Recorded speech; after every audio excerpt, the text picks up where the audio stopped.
어떤 날은 눈을 뜨자마자 피곤합니다. 아무 이유 없이 무기력하고 해야 할 일들은 쌓여 있는데 도저히 손에 잡히지 않는 날. 출근길에도 수업을 듣다가도 친구와 대화하면서도 문득문득 이런 생각이 들죠. 내가 지금 뭘 하고 있는 걸까? 이게 정말 맞는 길일까? 이런 감정이 들면 우리는 흔히 조금만 참으면 괜찮아질 거야 라고 스스로를 위로합니다. 하지만 정말 그럴까요? 참는다고 해결될 문제라면 왜 이렇게 많은 사람들이 힘든 걸까요? 사실 우리는 힘든 순간이 올 때마다 무작정 견뎌내야 한다고 배웠습니다. 하지만 실제로 중요한 건 어떻게 견디는가입니다. 그리고 그 방법을 안다면 우리는 지금보다 훨씬 더 잘 이겨낼 수 있습니다.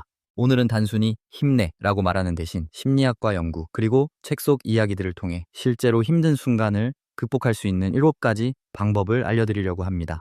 이 방법을 알면 조금 더 쉽게 그리고 조금 더 단단하게 내일을 맞이할 수 있을 거예요. 첫 번째 방법, 감정을 글로 정리하는 것입니다.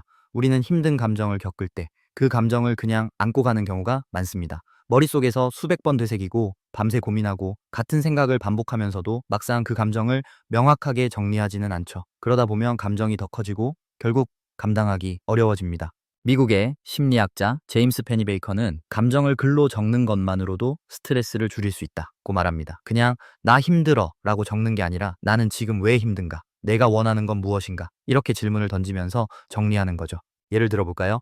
직장에서 상사가 나에게 화를 냈다고 가정해 봅시다. 그냥 상사가 나를 싫어하는 것 같아 라고 생각하면 감정이 더 깊어지겠죠. 그런데 만약 상사가 화를 낸 이유는 뭘까? 그의 감정은 무엇이었을까? 나는 그 상황에서 어떤 감정을 느꼈고 어떻게 반응했지?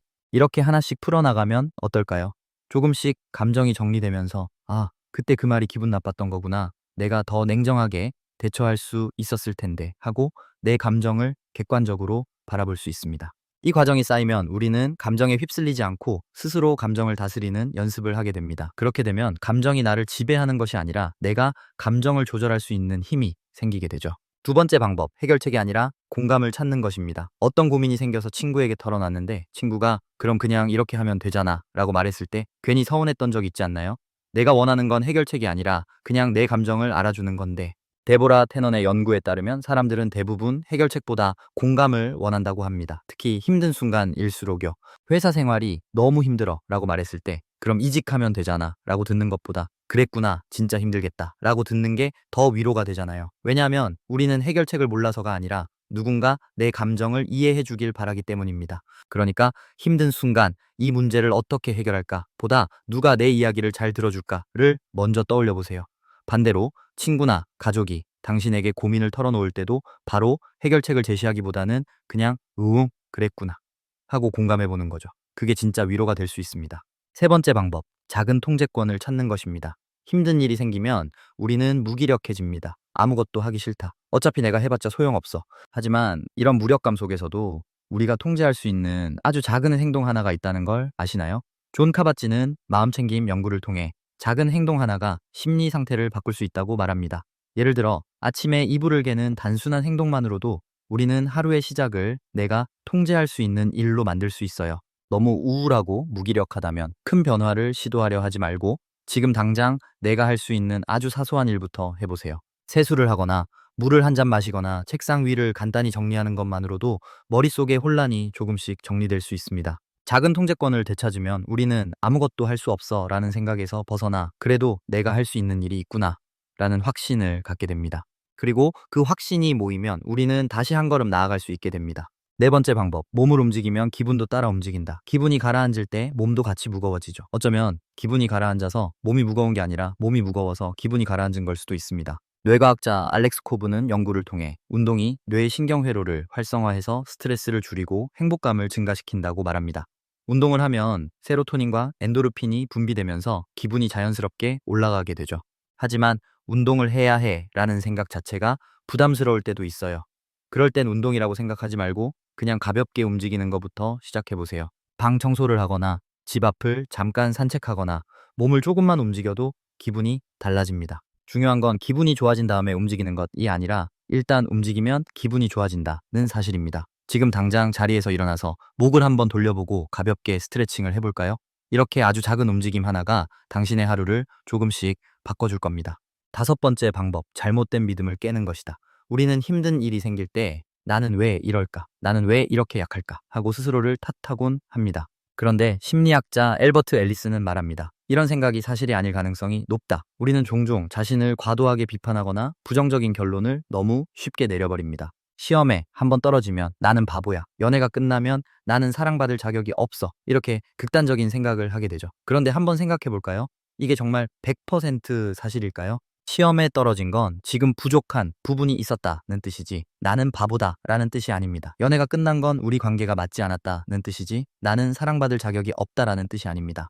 그러니까 힘든 순간이 올 때 내가 너무 나약한 걸까? 라고 자책하기보다는 나는 지금 내 감정을 어떻게 받아들이고 있지? 하고 한 걸음 떨어져서 바라보는 연습을 해보세요. 자신을 탓하는 순간 우리는 더 깊이 가라앉게 되지만 이 생각이 사실이 아닐 수도 있다고 깨닫는 순간 우리는 다시 앞으로 나아갈 수 있게 됩니다. 여섯 번째 방법, 감사하는 마음을 가지는 것이다. 힘든 순간일수록 우리는 모든 것이 부정적으로 보입니다. 좋았던 기억들은 사라지고 나쁜 일들만 더 크게 다가오죠. 하지만 연구에 따르면 감사하는 마음을 가지는 것만으로도 우울감이 줄어들고 행복감이 증가한다고 합니다. 뇌는 우리가 집중하는 것에 따라 반응하기 때문이죠. 한번 생각해 볼까요? 우리가 힘든 순간을 겪을 때 왜 나는 이렇게 힘든 거야? 라고 생각하면 머릿속엔 힘든 이유들만 떠오르게 됩니다. 그런데 오늘 감사할 일이 하나라도 있을까? 라고 질문을 바꿔보면 그 순간부터 머릿속에서 감사할 만한 일들을 찾기 시작합니다. 그게 아주 사소한 것이라도요. 예를 들어 오늘 날씨가 좋았네. 따뜻한 커피를 마실 수 있었네. 친구가 내 이야기를 잘 들어줬네. 이런 작은 감사가 쌓이면 우리는 조금씩 긍정적인 방향으로 생각할 수 있게 됩니다. 그리고 그 작은 변화가 우리의 감정을 조금 더 단단하게 만들어줍니다. 지금부터라도 매일 자기 전에 감사한 일 3가지만 적어보는 건 어떨까요? 단 1분이면 충분합니다. 마지막 방법, 도움을 요청하는 용기를 가지는 것이다. 우리는 때때로 나 혼자 해결해야 해. 누군가에게 기대면 약한 사람이야. 라고 생각하곤 합니다. 하지만 정말 그럴까요? 아이들이 넘어지면 부모님에게 달려가 도움을 요청하죠. 그게 자연스러운 일이라는 걸 알기 때문입니다.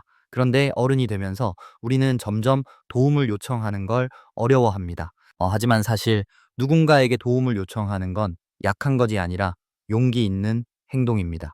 상담을 받거나 신뢰할 수 있는 사람에게 털어놓는 것만으로도 우리는 해답을 찾을 가능성이 높아집니다. 그리고 가장 중요한 사실은 우리는 혼자가 아니라는 겁니다. 어떤 어려움이든 함께라면 더 쉽게 극복할 수 있습니다.